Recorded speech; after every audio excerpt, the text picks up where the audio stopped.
Bonjour à tous et re-bienvenue à un nouvel épisode de notre podcast Marie au marché. Moi, c'est Laura. Danny.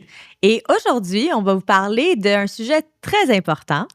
C'est quelque chose qu'on a déjà parlé, mais du côté vendeur. Donc, au fond, on a fait un podcast qui a eu beaucoup de bons feedbacks, qui est les étapes de la vente. Et aujourd'hui, on s'est dit, il faudrait bien le faire pour nos acheteurs. Donc, aujourd'hui, on va parler des étapes à prévoir dans le processus d'achat d'une propriété. Donc, on a décortiqué ça pour vous. On va y aller étape par étape. On va essayer d'intégrer quelques petites histoires là-dedans ou bons petits fun facts pour garder ça intéressant. Mais si vous pensez à acheter dans les prochains mois ou dans les prochaines années à venir, ce podcast-là est pour vous. Donc, soyez à l'écoute. Alors, étape numéro 1. Avant toute autre étape, c'est contactez-nous. Ou contacter un courtier en général. Non, nous. Nous, mais pourquoi, OK? Je pense que c'est tellement important parce que souvent, ce qu'on va entendre, c'est « Ah, mais je suis pas encore prête. Je suis pas encore prête. Je vais te contacter, Laura. Je vais vous contacter quand je vais être prête. » OK? La réalité, c'est que on ne voit pas venir quand on est prêt réellement. Tu sais, oui, il va y avoir certains éléments que vous allez vous dire, genre, OK, pas avant que j'aille ma mise de fonds, peut-être accumulée ou des choses comme ça, ou quand je vais avoir ma promotion à mon emploi.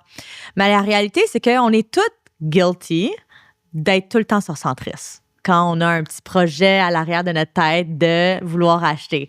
Même qu'on n'a pas le projet d'acheter, qui regarde ce podcast-là peut pas dire « Moi, je m'amuse pas de temps en temps à regarder des propriétés en ligne. » C'est le fun. Non, c'est le fun. Puis il y a bien du monde qui font ça. Là. Exactement. On le sait. On le sait que vous regardez. Fait que justement, ce qui arrive souvent, c'est que les gens ils disent, tu sais, je vais seulement vous contacter quand je vais être prête, mais qu'est-ce qu'ils font? C'est qu'ils regardent sur Centris, puis tout à coup, ils ont un coup de cœur. Là, un coup de cœur, là, comme « Oh my God, c'est elle que je veux. » Fait que là, qu'est-ce qu'ils font? C'est qu'ils m'appellent, ils nous appellent, puis ils disent... Là, je sais que j'avais dit que je n'étais pas pressée, là, mais il y a une propriété qui vient de sortir sur le marché, puis c'est exactement ce que je cherche. On peut-tu aller visiter? Puis là, oui, on peut aller visiter, mais l'affaire, c'est que on vous a pas préparé au processus d'achat. Et étant donné qu'on ne s'est pas préparé, ça va être bordélique pour vous. Vous allez être stressé parce que vous n'allez pas savoir qu'est-ce qui s'en vient à chaque étape de l'achat. Et ça peut être tellement plus fluide, tellement plus plaisant pour vous, votre expérience, si on se prépare à l'avance. Puis honnêtement, si vous n'êtes pas prêt à acheter, OK? Dans le marché actuel qui est hyper fort, qui est très, très actif, il y a des grosses chances que vous ne l'aurez pas la maison anyway parce que vous n'êtes pas prêt. Exact. Ça fait qu'il va y avoir une offre, 2 offres, 3 offres, puis elle va vous glisser entre les mains. Puis au final, vous allez être déçus. Puis nous autres, c'est pas ce qu'on veut.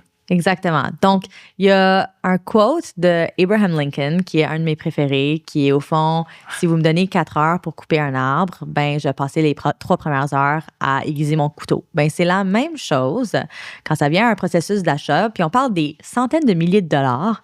Il faut prendre le temps de bien faire les choses. Alors, première étape, contactez-nous parce que nous, on va vous donner justement les outils pour que tout se passe bien et que vous soyez préparés. Donc, la première chose qu'on va vous dire, c'est avez-vous une lettre de préapprobation? OK? Puis si vous n'en avez pas, c'est correct. Il faut d'ailleurs qu'on vous mette en contact avec la bonne personne pour avoir une lettre de préapprobation. Parce que, erreur numéro 2 qu'on voit, c'est que les gens, ils nous viennent avec une lettre de préapprobation avec quelqu'un à la banque. Donc, ils se sont présentés à la banque. La banque, ils ont parlé à une personne, un teller, comment tu appelles ça, là, lui qui est quand tu arrives à la banque, là, je sais pas. Bonne question, certainement, je l'ai déjà aidé. Mais cette personne-là qui travaille un 9 à 5 du lundi au vendredi, que lui, peu importe si tu achètes ta maison ou tu ne l'achètes pas, il fait le même salaire, ça a 0 impact sur son salaire à lui, OK? Cette personne-là ne travaille pas dans ton intérêt. C'est sûr qu'il va vouloir te donner un bon service, c'est un employé, mais reste que nous, on a les bons contacts pour te mettre en confiance, en relation, avec soit un spécialiste hypothécaire ou un courtier hypothécaire, OK? Donc, un courtier hypothécaire qui peut faire plusieurs différentes institutions financières ou le spécialiste hypothécaire de la banque de votre choix, mais qui est vraiment dédié à faire uniquement des hypothèques. Et que lui, si ça passe pas le dossier à la banque, il ne se fait pas payer.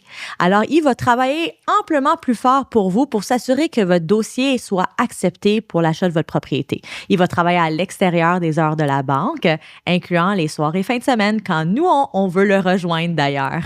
Donc, c'est pour ça que c'est super important. Si je peux rajouter quelque chose, c'est que moi, on m'a toujours dit pourquoi. C'est quand on dit quelque chose à quelqu'un, si je dis va te faire préqualifier, ben, en tant que coach, il faut que j'explique les raisons du pourquoi d'aller se faire préqualifier. Première des choses, vous allez vous sécuriser un taux. OK? Ce qui est hyper important. Si les taux s'ajustent à la baisse, votre taux va être réajusté. Mais si ça monte, votre taux est protégé. Donc, au final, c'est soit que vous allez rester au même taux ou vous allez avoir mieux. C'est hyper important. Puis le deuxième point, c'est que si vous avez une offre d'achat présentée, vous avez l'air d'un acheteur qui est hyper sérieux. Ça fait que les 2 points, ça, c'est 2 points pour moi qui sont hyper, hyper importants de pourquoi aller se faire préqualifier. Super bon point. Parce que sérieusement, si vous n'avez pas une lettre de préapprobation, les vendeurs ne vous prennent pas au sérieux si vous faites une offre d'achat parce qu'il n'y a pas de preuve comme quoi vous êtes capable de réellement vous acheter cette propriété. Puis vous avez bien beau dire « Inquiète-toi pas, mon ami. » Champion, il n'y en aura pas de problème. Cash. Oui, mais tu n'achètes pas la propriété comptant. À moins que tu achètes la propriété comptant. Dans ce cas-là, une lettre de preuve de fonds va être exigée. Parce qu'encore là, est où notre preuve que tu as réellement les fonds? Donc, lettre de préapprobation, preuve de fonds, très important. C'est pas mal l'étape numéro 2. Une fois que tu nous as contactés, on te place en contact pour avoir cette lettre. Oui. Mais je vais ajouter quelque chose. Encore une fois, excuse-moi. Là. Non, c'est bon. C'est pour ça que tu es là. Quelque chose que je vois souvent. Puis je sais que les gens sont pas mal intentionnés quand ils font ça, mais puis ça, c'est quelque chose à éviter absolument. Exemple, changer de voiture pendant que tu es dans le processus de t'acheter une propriété parce que ça va affecter ta cote de crédit. Donc, probablement que le montant qui va être alloué à ta précale va descendre. OK? Ça fait que tu ne veux pas ça. Attends d'acheter à la maison, achète le char après. Mais quelque chose que, je ne sais pas si j'ai déjà raconté l'histoire, mais ce qui m'est déjà arrivé, c'est que une personne, un acheteur, on travaillait ensemble, on voit un condo, il y avait déjà sa préqualification, 400 000, c'était fantastique, tout allait bien. On fait l'offre d'achat, accepté, on tombe dans les conditions, financement refusé. Qu'est-ce qui s'est passé? C'est pourquoi que... Qu'est-ce qu'il a fait pendant que... Il a acheté une voiture? Non, lui, il n'a pas acheté une voiture. C'est autre chose, mais je l'amène à la même place. Il a co-signé. Oh non. Pour sa sœur, s'achète une voiture. Ça a le même impact. OK? Ouais. Ça fait que, malheureusement, son budget est passé de 400 000 à quelque chose comme 340 000. Donc, cette vente-là a tombé. Il a trouvé d'autres choses, mais ce n'était pas réellement ce qu'il voulait, malheureusement. Ça fait que, faites attention à ces petites choses-là. C'est hyper important. T'sais, on parle de voitures, des fois, ça peut être des financements de nouveaux meubles. Exact. Fait qu'il y a plein d'autres choses. Ou soyez honnête, si vous avez fait faillite il y a 3-4 ans, là, dites-le, parce que sinon, ça va ressortir éventuellement. Des impôts non payés. Dites la vérité, s'il vous plaît. Ça va vous aider. C'est pour vous. Exactement. Donc, prochaine étape. Une fois qu'on est comme un peu plus entamé dans ce processus-là, là, c'est le temps de nous rencontrer réellement. OK? Donc, tu sais, on a fait un premier appel où tu te dis, j'ai un intérêt, on vous met en contact avec le spécialiste courtier hypothécaire et on book une rencontre pour vraiment s'asseoir et prendre le temps de bien comprendre vos besoins. OK? Tout courtier devrait faire ça.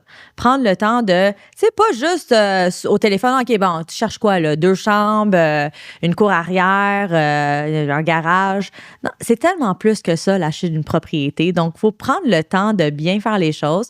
Encore une fois, on vous rencontre, on vous demande justement c'est quoi les choses que vous cherchez, mais c'est quoi aussi les deal breakers. Donc, qu'est-ce qui est un non catégorique? J'achète pas ça s'il n'y a pas le garage, exemple, ou quoi que ce soit. Savoir pourquoi on fait ce projet-là. Mais encore plus important, c'est de vous partager à quoi vous attendre lors de l'achat. Donc, d'expliquer comment ça se passe une offre d'achat. Nos stratégies que nous, on a développées pour s'assurer que vous obtenez l'offre d'achat acceptée. Mais surtout, faire le point sur une nouvelle loi qui est sortie il n'y a pas très longtemps, qui est la loi contre la double représentation. C'est sorti le 10 juin 2022. Là, c'est avec le gouvernement. Puis, sincèrement, moi, je pense que c'est une des meilleures choses qu'ils ont pris comme décision. Je compare toujours ça à quelqu'un qui a un litige légal. Ben, si, exemple, toi puis moi, on a une chicane de clôture, je ne prendrai pas le même avocat que toi parce que ton avocat va tirer la couverture de ton bar. Ça fait du sens? Oui. Ça fait du sens, hein? Fait que moi, je vais prendre mon propre avocat.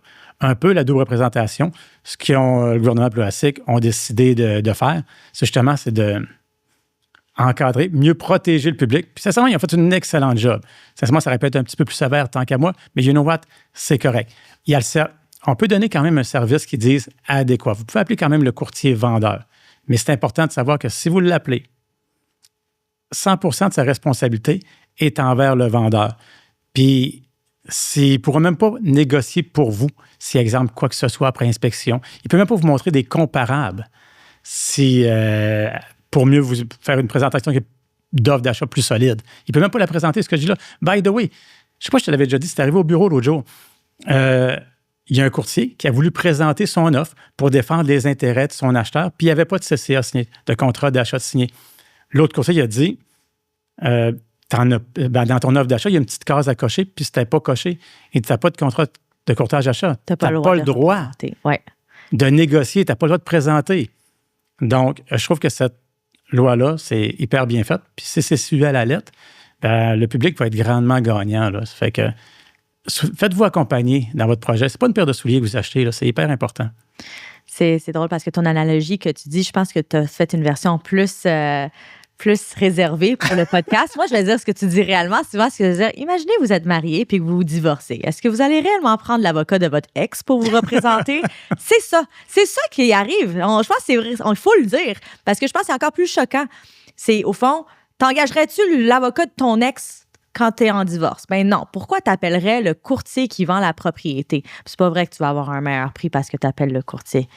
By the way, tu apportes ça aussi, parce que souvent, les gens, ils pensent qu'en appelant le courtier directement, ils vont avoir un meilleur prix qu'il va couper dans sa commission. Non, s'il y a plusieurs offres de base, il n'y a même pas le droit de donner un privilège à cette personne-là, contrairement aux autres courtiers. C'est parce que ce serait trop facile. Oui. C'est exemple, OK, parfait, je coupe ma commission de 1 %. L'autre courtier qui vient avec ses acheteurs, tout de suite, là, il tombe pénalisé. C'est illégal. Puis si je peux dire, justement, le fait que c'est devenu tellement illégal, c'est tellement noir sur blanc maintenant, la règle, c'est que nous, en tant que courtier, quand on représente un vendeur, on veut même pas des acheteurs directs parce que ça nous met tellement à risque de recevoir des plaintes contre nous si un des acheteurs pense qu'il s'est fait avoir parce qu'on a fait accepter l'offre du client direct. Peut-être que c'était probablement la meilleure offre si elle a été acceptée. Mais même si tout a été suivi à la lettre, on se met quand même à risque puis on veut pas ça. Donc, c'est stressant. Tout de suite, c'est stressant. On préfère que vous venez avec votre propre courtier quand vous êtes un acheteur. Yes. Donc, on vous rencontre, tout ça pour dire, on vous rencontre, on vous conseille, on vous explique tout ça beaucoup plus en détail, à quoi vous attendre suite à l'inspection, la renégociation, tous ces éléments-là, pour que vous soyez vraiment bien informés avant de faire une offre d'achat. OK? Donc, ça, c'est super, super important. Ensuite, là, il faut que j'aille regarder ma liste, là, excuse-moi. Début du portail, OK. Ouais. Donc là, une fois qu'on connaît tout ce que vous cherchez, nous, on le met dans notre système afin de pouvoir vous envoyer les propriétés qui vous intéressent selon les critères que vous nous avez dit. OK? Le portail, au fond, c'est un système qui vous envoie automatiquement les propriétés qui correspondent aux critères. Mais nous, en tout cas, dans notre équipe, on se donne toujours le challenge d'essayer de trouver quelque chose à l'extérieur de ces barèmes-là. Parce que si vous dites, exemple, on cherche à Laval, définitivement pas ça Rive-Sud, bien, on verra pas les propriétés ça Rive-Sud, mais nous, on va aller quand même regarder, c'est un peu plus gros que ce que vous nous avez dit. Parce que souvent, si vous nous dites ce que vous voulez exactement, mais la réalité, c'est que des fois, le budget ne permet pas toujours ce qu'on veut. Et donc là, quand ça fonctionne pas, faut établir est-ce que c'est le prix, est-ce que c'est la localisation ou est-ce que c'est les critères qui doivent changer. OK? Puis je suis content que tu parles de cet outil-là parce que c'est hyper puissant. Puis c'est pas parce que vous n'êtes pas prêt maintenant à acheter que vous ne pouvez pas embarquer dessus. Sans nommer de nom, il y a Nadège qui est rendue une amie à toi. Oui. Elle a été, je pense, 2 ans sur le portail. avant d'acheter, à regarder comment est-ce que le marché se déroulait. On a un autre client qui a acheté... Eugène. Eugène, exactement. Après 1 an et demi, 2 ans, à recevoir des propriétés, à un moment donné, il a appelé, il disait, je suis prêt maintenant. Puis, mais là, il connaissait le marché par cœur. Puis, c'est relativement simple. Les propriétés rentrent directement dans votre courriel. Vous pouvez mettre un cœur, une lumière, la mettre aux poubelles. Vous pouvez même mettre des notes. En tout cas, moi, je trouve que c'est un des plus beaux outils qui s'est développé pour les courtiers puis pour le client aussi. 100%, parce que nous, qu'est-ce qu'on dit à nos clients? C'est mettez un cœur sur ceux que vous aimez. Puis, même si vous n'êtes pas prêt tout de suite, on va pouvoir voir, une fois qu'elle est vendue, on va pouvoir vous dire à quel prix elle s'est vendue. Donc, c'est quand même un bon outil pour, justement, comme tu as dit, être bien informé par rapport au marché pour quand on est prêt. Exact. OK? Donc là, justement, on est prêt. On a trouvé des propriétés qu'on aime. OK? Comment ça se passe? Là, on fait des demandes de visite. Première chose, les courtiers immobiliers, on travaille pas mal 24/7, OK? Mais, tu sais, on s'entend qu'on ne visite pas normalement à 10 heures le soir. Donc, et les visites, souvent aussi, il faut un préavis.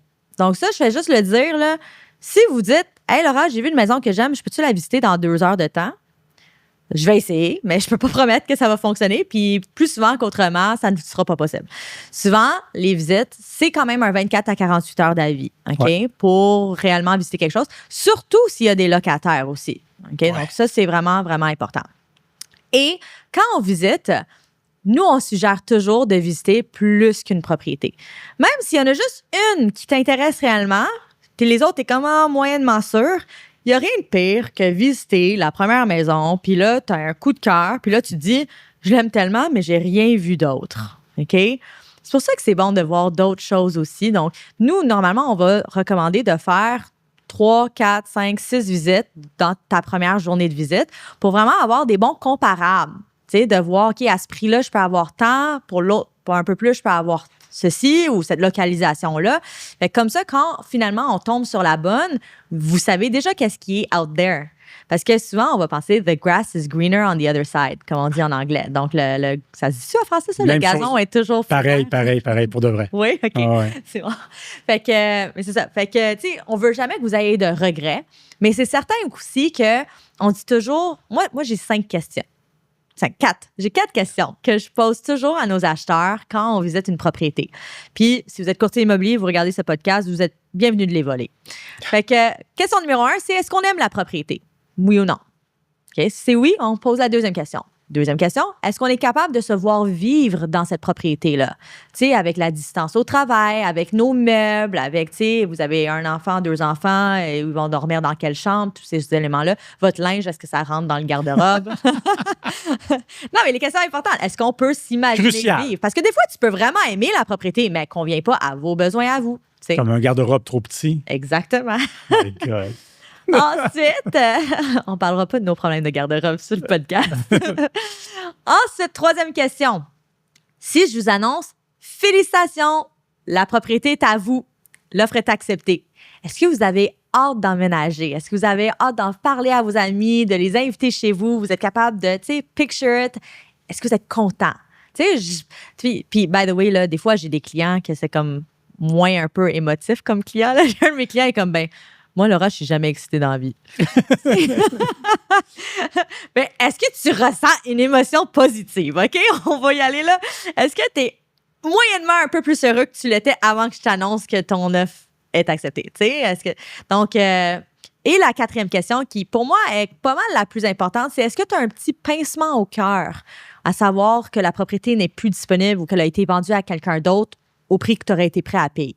Ouais. Puis ces 4 oui-là, oui, il y en a d'autres. Il va toujours en avoir d'autres. Il va toujours avoir d'autres options de propriété, mais la réalité, c'est ne passe pas à côté de celle-là. OK? Parce que si c'est 4 oui, tu vas être heureux, tu vas avoir des regrets. Voilà, c'est ça que tu as besoin de savoir. Fait que, fais une offre. Je l'ai ajouté 2 points. La première des choses, vous nous dérangez pas. OK? First of all, c'est notre job de visiter les maisons. Puis la beauté de la chose, là, on aime ça. C'est le côté, le fun de notre travail de visiter des maisons. OK? Ça fait qu'arrêtez d'être gênés, vous ne nous dérangez pas. OK? Appelez-nous, textez-nous, envoyez-nous des courriels. Ça va nous faire plaisir d'y aller avec vous autres. Pourquoi je dis ça? c'est que le seul moyen de réussir à trouver une propriété, il faut sortir puis aller visiter. Juste regarder des photos. Des fois, on n'aime pas trop ce qu'on voit, mais on voit que les critères sont là. Allez-y. C'est comme un effet d'entonnoir. C'est comme ça que vous allez être guidé vers la bonne propriété. Donc, encore une fois, vous ne nous dérangez pas. C'est le fun. C'est le côté agréable de notre travail. Ça va nous faire plaisir d'aller visiter avec vous autres. Et les photos peuvent être trompeurs. Oui. Donc, il ne faut pas toujours se fier aux photos, définitivement. Ça vaut la peine de visiter. Puis, je suis tellement contente que tu mentionnes le fait de, tu sais, vous ne nous dérangez pas. Parce que c'est souvent ça que les gens pensent. Oui. Nos clients, là, des fois, sont je ne veux pas déranger Laurent, je ne veux pas déranger Dani. Je vais juste appeler le courtier qui vend la propriété pour lui demander si c'est toujours disponible. Et là, qu'est-ce qu'ils font? C'est qu'ils appellent le courtier. Et le courtier, il est tout content parce qu'il y a un acheteur intéressé à sa propriété. Il prend 20 minutes au téléphone à répondre à plein de questions. Puis il book une visite. Puis à la fin de l'appel, qu'est-ce que vous dites au téléphone au courtier? Parfait, bien merci pour la confirmation de visite. Ma courtière, Laura ou Dani, va être présent à la visite avec nous. Et là, vous raccrochez la ligne. Puis lui, l'autre courtier, qu'est-ce qu'il dit de l'autre côté? C'est, mon Dieu, mais sa courtière, elle travaille pas, elle. Elle fait pas sa job, tu sais. Elle représente pas bien ses clients. Et là, j'arrive à un point très important parce que là, on arrive à l'écriture d'offre. Puis justement, là, quand on va être en train d'écrire une offre, si vous avez fait ça, vous vouliez juste nous sauver du temps, vous aviez peur de nous déranger, mais finalement, ça va vous faire mal à vous en tant qu'acheteur. Pourquoi? Parce que le courtier va être moins enclin à accepter une offre d'achat ou une négociation ou surtout en offre multiple, d'accepter notre offre versus d'autres courtiers immobiliers qui soumettent d'autres offres aussi. Parce que lui, il va se dire, ben cette courtière-là, elle ne sait pas faire sa job comme il faut. Elle n'est pas à son affaire. Elle n'est pas à son affaire, exactement. Fait que ça vous fait mal. Donc, s'il y a une affaire que vous devez vous souvenir aujourd'hui, bien, il y en a plusieurs, mais une affaire, c'est arrêter de contacter le courtier immobilier qui vend la propriété lui-même. Même si c'est juste pour nous sauver un peu de temps, finalement, c'est à votre détriment. That's it. Pour revenir à l'écriture d'offre. Donc, l'écriture d'offre, ben, il y a plusieurs conditions dans une offre d'achat. OK? Donc, un courtier devrait prendre le temps de vraiment expliquer les différentes conditions, financement, inspection. Si vous achetez dans le Nord ou en Estrie ou peu importe, s'il y a une fosse septique, on veut peut-être faire un test de fosse septique ou une expertise, test d'eau s'il y a un puits artésien. Tu sais, il y a plusieurs éléments à prendre en compte quand on fait une offre d'achat et il y a des délais à ces offres d'achat. Donc, quand on revient justement à un de nos sujets plus tôt, qui était un bon courtier hypothécaire, bien, quand on fait une offre, on a un délai de financement. Donc, on a un certain nombre de jours pour remettre, exemple, une lettre finale. Bien, le courtier hypothécaire, s'il vraiment ça coche, il va s'assurer d'avoir cette lettre-là dans le délai. Parce que si vous ne l'avez pas, vous risquez de perdre la propriété. Et on ne veut pas que ça arrive, ça. OK? Donc, la clé d'avoir les bonnes personnes en place pour travailler pour vous, pour s'assurer que ça se passe de façon fluide, sans problème, puis que tout le monde est heureux. OK? Donc, processus d'achat, écriture d'offre d'achat, c'est comme ça. Puis, en offre multiple ou en négociation, tu sais, nous, on a développé quand même plusieurs stratégies au fil des années, là, puis je vais en partager une. OK? Mais c'est pas mauvais de montrer que vous aimez la propriété. 100% d'accord. Oui. Oui, c'est plus comme dans le temps, là, 20, 30 ans, ça fait que t'as un air de bête, là. Non, c'est correct de dire que tu aimes la propriété puis d'être excité. Les gens sont contents. Ça ne te nuit pas. Tu as parlé aussi, je prends une petite seconde parce que tu as parlé d'inspection. Puis, chaque courtier devrait vous recommander fortement de faire inspecter la maison. OK? Si ça commence avec « je te conseille de ne pas faire inspecter », you know what? T'es dans le trouble. Faites inspecter votre propriété. Ça va vous protéger. C'est 100%, pour moi, un no-brainer de faire inspecter. Je vais juste revenir à montrer des émotions durant les visites, là, mais je vais juste renchérir un peu là-dessus, là, mais les gens, ils vont des fois penser que quand ils négocient, il ne faut pas montrer. Parce que oui, si on est en offre multiple, montrez-le que vous aimez la maison. Montrez-le. L'autre jour, on a eu la petite fille de nos clientes qu'elle a vraiment parlé directement aux vendeurs pour leur dire à quel point qu'elle aimait la maison. Puis j'ai trouvé ça tellement authentique. Elle a même dit, j'aime vraiment la maison, même si les chambres sont trop petites, là, je l'aime vraiment. Elle était tellement cute. Mais c'est ça qui a fait que les vendeurs ont choisi notre offre à nous parce qu'ils ont tellement eu un coup de cœur pour la famille qui achetait la propriété. Mais même si on était en négociation, tu sais, je suis pas là à dire, dites pas, oh my God, c'est la maison parfaite, c'est un coup de cœur, blablabla. Mais tu sais, vous êtes capable de quand même dire, ah, tu sais, on aime beaucoup la luminosité ou, tu sais, l'espace, des choses comme ça. Vous n'êtes pas obligé de juste donner des compliments, mais faut pas non plus dénigrer la propriété. Tu sais, de dire, ah, le jardin, c'est affreux, je vais tout arracher ça. Ben peut-être qu'eux, ça fait 15 ans qu'ils habitent dans la maison, 25 ans qu'ils habitent dans la maison, puis ils adorent leur jardin. OK? Ils adorent leur jardin.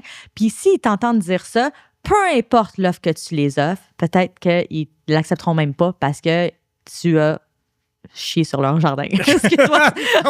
Excuse-moi pour mon langage, mais c'est vraiment c'est ça. C'est direct. C'est ça. Ouais. Bon. Fait que là, on a les conditions de l'offre d'achat. Une fois que c'est accepté, là, parce qu'on peut avoir des contre-offres, tout ça, mais une fois que c'est accepté, on a le déroulement des conditions. Et une fois que tout ça, c'est fini, OK? Toutes les conditions sont réalisées. L'inspection, ça s'est bien passé. Le financement s'est bien passé. J'oublie-tu quelque chose? Non, tu n'oublies rien. Je me disais, les délais moyens, normalement, comment est-ce qu'on donne de temps pour faire une inspection? Comment est-ce qu'on donne de temps pour le financement? Un financement standard, c'est 2 semaines, 14 jours. C'est ce qu'on peut voir. Tu sais, des fois, ça peut être un peu plus compétitif. Tu peux l'avoir un peu plus rapidement. Si ton dossier est vraiment en ordre et tout, tu peux peut-être l'avoir en 10-12. Moi, j'appelle toujours nos courtiers hypothécaires. Je suis comme là, peux-tu me le faire en 10 jours? Ils sont comme, oh, l'orage, ça y est. Mais oui, je vais le pousser pour toi, tu sais. Mais ça, c'est des bonnes relations de travail. Inspection, en moyenne, c'est 1 semaine à 10 jours pour faire l'inspection, puis tu as toujours un 4 jours additionnel pour la lecture du rapport d'inspection pour t'en déclarer satisfait. Si tu achètes une copropriété, tu as la lecture des documents. Donc, normalement, ça peut être 3 à 7 jours pour recevoir les documents, dépendant s'ils les ont déjà disponibles ou pas. Par la suite, tu as un 7 jours additionnel pour lire les documents et t'en déclarer satisfait. Même chose pour pas les copropriétés, mais excuse-moi, les propriétés à revenus, les baux, d'autres documents, des expertises qu'il y aurait déjà en possession, tu veux prendre le temps de bien les lire. Donc ça, c'est comme les clauses standards. Ensuite, c'est faux sceptique, souvent les délais au test d'eau, ça va être dans les mêmes délais qu'une inspection normalement. Il y a aussi, on rentrera ça dans un autre podcast une prochaine fois, mais quand on achète, mais on a déjà une propriété, il y a aussi la condition de vente qu'on peut rajouter. Mais là, ça, c'est beaucoup plus complexe. Fait qu'on va garder ça pour le prochain ou un des prochains podcasts, en tout cas. OK? Mais après ça, une fois que toutes ces conditions-là sont réalisées, il reste une qui est super importante, c'est de signer chez le notaire. Mais une fois que ces conditions-là, avant le notaire, sont réalisées, techniquement, la propriété est vendue. Donc, c'est là qu'on va mettre le fameux ajout vendu sur la propriété. Et la propriété est vraiment à vous. Il faut juste aller signer officiellement chez le notaire. Ce qui est la dernière condition, dans le fond. Exactement. Donc, le notaire, par contre, c'est pas toujours 2 semaines plus tard. C'est souvent même 1, 2, même 3 mois plus tard. OK? Donc, entre-temps, si tu me permets, oui, vas-y. On recommande toujours de notarier le plus rapidement possible. Parce que j'ai toujours comme dicton, tout ce qui traîne se salit. Fait qu'on ne sait jamais ce qui peut se produire. Ça fait que si c'est possible, on s'organise pour notarier toujours le plus rapidement possible. C'est un très bon point. Fait que, mais si c'est pas possible, parce que peut-être eux, ils rachètent puis ils ont besoin de temps pour trouver ou quoi que ce soit, souvent, le notaire va être un peu plus tard. Donc, on ne déménage pas tout de suite une fois qu'une offre est acceptée. Donc, juste ça pour dire que entre-temps, on se parle un peu moins souvent. Donc, parce que là, le gros est fait. Mais c'est la période où vous allez devoir contacter Hydro-Québec pour les avertir de votre date de déménagement, appeler pour une compagnie d'assurance, tous ces éléments-là. Et c'est la période où il ne faut surtout pas acheter un véhicule, comme tu as mentionné, ou un autre financement. Donc, ça, c'est le notaire. Et le notaire, c'est votre choix de notaire souvent. C'est à l'acheteur de choisir son notaire. Et les notaires, il y a quand même des coûts reliés à ça. Donc, on va passer aux coûts à la fin à prévoir, mais il y a le notaire à payer. Maintenant, quand on signe chez le notaire, ça ne veut pas dire nécessairement que vous obtenez les clés la même journée. Okay? L'occupation des lieux est une autre condition dans l'offre d'achat. Clause 11.1, 11.2 dans l'offre d'achat. Donc, le notaire, on signe. Si, exemple, la maison est déjà vide, il n'habite plus là, souvent, remise des clés la même journée, pas de problème. Okay? Mais au Québec, on a un phénomène qui est très différent du reste du pays, qui est que nous, on ne fait pas beaucoup de pré-ponts. Okay?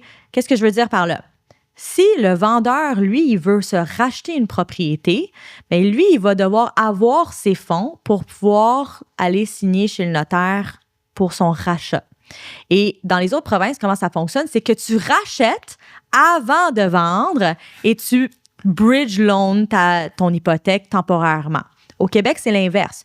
Tu signes la vente de ta propriété, tu attends 72 heures, peut-être voir un petit peu plus avec la fin de semaine pour recevoir tes fonds et tu le transfères chez ton notaire et ensuite tu fais le rachat. Donc, entre cette période-là, il y a souvent un délai de 10 à 14 jours. C'est le standard de l'industrie. Donc, c'est un peu ce qu'on appelle la période de grâce. Okay? La période de grâce, c'est au fond, toi, en tant qu'acheteur, tu es maintenant propriétaire, mais tu n'y habites pas encore parce que tu donnes la période de grâce au vendeur de pouvoir déménager dans sa prochaine propriété, sa prochaine résidence.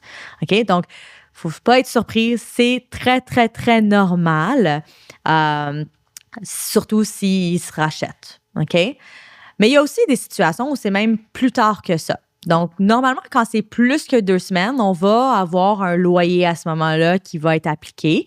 Donc, le vendeur qui décide de rester, exemple, 1 mois finalement au lieu de 2 semaines, bien, il va couvrir une portion des coûts que vous allez mettre dans l'offre d'achat comme exigence pour le permettre de rester là pendant ce mois-là que vous êtes propriétaire. OK? Mais il y a aussi l'option de locataire. Parce que des fois, tu achètes une propriété puis il y a des locataires. Puis des fois, justement, vous voyez une propriété et vous dites « Oh my God, le prix est tellement bon. » Mais des fois, quand c'est too good to be true, c'est parce qu'il y a justement un locataire qui habite là et qui désire demeurer là pendant qu'il a le droit, au fond. Donc, je vais juste faire une petite mention. S'il y a un locataire sur les lieux, ça ne veut pas dire que vous ne pouvez pas emménager, mais il y a des gens qui pensent que, aussitôt que je deviens propriétaire, j'ai juste à lui dire de déménager. Non, ça ne fonctionne pas comme ça. Le TAL protège énormément les locataires. Donc, il y a quand même un processus à respecter, surtout s'ils ont un bail d'1 an. On parle de 6 mois avant la fin de leur bail. Donc, si le bail se renouvelle le 1er juillet, techniquement, vous devez devenir propriétaire avant le mois de décembre ou au mois de décembre pour envoyer l'avis avant le 1er janvier, comme quoi que dans 6 mois, vous allez reprendre l'unité pour le 1er juillet. Donc, c'est pas vrai qu'il y a un 3 mois d'avis ou quoi que ce soit. Mais la même chose aussi en passant pour si vous, en tant qu'acheteur, vous louez actuellement, c'est important que vous le sachiez aussi, que vous êtes responsable techniquement pour trouver quelqu'un pour reprendre votre bail à vous. C'est pas vrai que, il y a une loi qui dit que si j'achète, j'ai juste besoin de donner 3 mois d'avis. Eh non. Tu vas te retrouver à payer les 2 en même temps si tu fais pas ça correctement. Donc, peut-être que tu payes vraiment pas cher. Peut-être que tu es sur le plateau puis tu payes 800 $ par mois pour un 5,5. T'inquiète, ton propriétaire va être très content que tu quittes.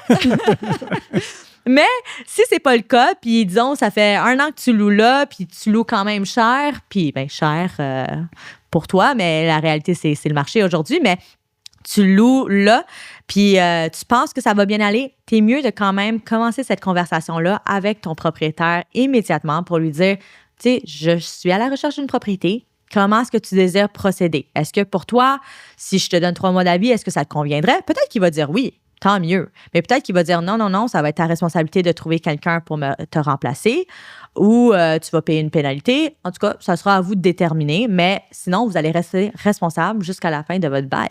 Donc, c'est un autre point. Puis d'ailleurs, lors de notre première rencontre, on va aborder ce sujet-là avec vous pour s'assurer que vous êtes bien informé avant de faire une offre d'achat et de même visiter pour ne pas faire perdre votre temps. Puis s'assurer que vous n'avez pas la panique totale à la fin. Donc, là, je pense qu'on est pas mal rendu au coût. Oui. OK? Donc, les coûts à prévoir quand on achète une propriété. J'ai parlé tantôt, on a le notaire. Donc, le notaire, ça peut varier selon le type d'immeuble que vous achetez et aussi où se trouve ce notaire-là et la firme de notaire parce qu'ils sont libres à charger ce qu'ils veulent. OK? Mais je vous dirais qu'en moyenne, on est autour de 2 000 $ taxes incluses. Des fois, c'est 2 500 taxes incluses. C'est 3 000? On a même vu des 3 000 ou des 4 000. Plus, exactement. T'sais? Fait que ça dépend, mais tu sais, en même temps, je vous dirais, une bonne chose à faire, c'est une recommandation, pas une obligation, mais faites votre testament. Parce En que même temps, oui. vous ne savez jamais qu'est-ce qui peut se passer, puis knock on wood. Mais c'est pas une mauvaise chose à penser. Puis d'ailleurs, si vous êtes déjà chez le notaire, parfait moment pour le faire parce qu'à ce moment-là, ils vont peut-être même vous faire un meilleur prix parce que vous faites les deux en même temps. Fait que notaire, c'est un coût à prévoir. Nous, comme courtier, est-ce que c'est un coût à prévoir en tant qu'acheteur? Je te pose la question, non? Je comprends pas ta question, excuse-moi. Est-ce que tu dois nous payer en tant qu'acheteur, nous, Non. courtiers? Non, exactement. Donc, ça, c'est quelque chose qui n'est pas tant connu des fois. C'est que nous, on ne va jamais vous envoyer une facture à nous payer. Pourquoi? Parce que c'est toujours le vendeur qui nous paye finalement du montant qu'il reçoit chez le notaire. Donc, cette facture-là, vous n'allez jamais nous faire un chèque on the side pour nous payer. Nos services sont couverts par le vendeur. Le fruit de la vente, Le exact. fruit de la vente, exactement. OK? Donc, ça, pas besoin de vous en soucier. Par la suite, vous avez la fameuse taxe de bienvenue. Oui. La taxe de bienvenue, équivalent, ça va par des tranches de quelques milliers de dollars, là, mais C'est un des pourcentages de chaque tranche. il y a des calculatrices, puis les municipalités, ça peut varier également. Oui. Fait que vous êtes mieux d'aller vraiment sur une calculatrice de municipalité de taxe de bienvenue pour calculer combien vous attendent. Mais je pense qu'une bonne règle, c'est normalement 2 %, puis normalement, ça devrait être un peu moins que ça si c'est pas une propriété de luxe. Oui, je n'ai vu une de 59 000 l'autre jour. Oui. Oui, c'est une maison à 3 millions. Ça compte pas. 59 000 Bon, on de peut- taxes de bienvenue. C'est quand même un podcast aujourd'hui pour les premiers acheteurs. Fait que si vous achetez une propriété où vous avez une taxe de bienvenue de 60 000, vous allez très bien dans la vie. Fait que taxe de bienvenue, quelque chose à prévoir. Puis, par la suite, bien sûr, votre déménagement, là, mais autre que ça, ça couvre les coûts à l'avance, OK? Parce que, bien sûr, après ça, tu sais, vous êtes propriétaire maintenant. Vous n'êtes plus locataire, vous allez avoir des frais municipaux, des taxes scolaires à payer annuellement. Vous allez peut-être avoir des frais de condo en tant que propriétaire d'une copropriété. Tu sais, et des copropriétés, des fois, ils ont des cotisations spéciales. C'est tous d'autres sujets qu'on va pouvoir aborder avec vous lors de notre rencontre si vous pensez à acheter. Si tu me permets, parce que là, tu as parlé des coûts, je sais ce que les banques regardent. Mettons que tu as 5 de mise de fonds pour t'acheter ta propriété. Ils vont regarder si tu as aussi 1,5 % de plus pour couvrir justement tous ces frais-là. Ça fait que la banque, si tu as juste 5 % mais tu n'as pas le 1,5 de plus, c'est-à-dire 6,5 %, tu as des chances qu'ils ne te prêtent pas les sous pour, en tout cas, pas le montant que tu désires avoir pour ta propriété. Tellement un bon point. Tellement un bon point. Même chose pour, en passant, si vous achetez une propriété qui a besoin de beaucoup de travaux, la banque n'est pas stupide. Hein? La banque, s'ils voient que c'est une propriété qui est vraiment quasiment pas habitable immédiatement, ben ils vont vouloir voir que vous avez les sous nécessaires pour faire les travaux afin de la rendre vivable, cette propriété-là. Donc, très bon point. Il y a des prêts rénovation qu'ils peuvent avoir aussi, par contre. 100 oui. Ça se demande si ils ont la capacité financière de l'acheter, même si tu es premier acheteur. Tu peux acheter une maison qui a des travaux à faire dedans, puis la banque va vous avancer les sous pour faire les travaux pour rendre la maison comme et donner sa pleine valeur. Il y a plein d'options qui sont là. Puis d'ailleurs, ça, c'est la responsabilité du bon courtier ou spécialiste hypothécaire avec qui on va vous mettre en contact, qui pourra regarder toutes ces options-là avec vous. Puis que d'ailleurs, l'année prochaine, on a décidé qu'on voulait faire un petit peu plus de podcasts et qu'on aurait des invités spéciaux à vous présenter qui vont pouvoir aller un peu plus détaillés dans certains sujets pour vraiment mieux vous préparer, soit la vente, l'achat, quoi vous attendre. Fait que ça conclut pas mal pour le processus d'achat si vous êtes premier acheteur ou même si vous êtes un acheteur qui a déjà fait un achat, mais ça fait quelques temps, puis les choses ont changé. Oui. Donc, on espère que vous avez trouvé ça utile. Puis, bien sûr, on n'a pas pu parler de tout aujourd'hui. Donc, si vous avez d'autres questions, n'hésitez surtout pas à nous rejoindre. L'équipe Laura et Dani, ça va nous faire plaisir de vous assister avec vos projets d'achat. Puis si vous connaissez quelqu'un qui est dans le processus, référez-nous-là. Ou envoyez-leur cette vidéo pour commencer. Alors, merci beaucoup et à la prochaine. Ciao.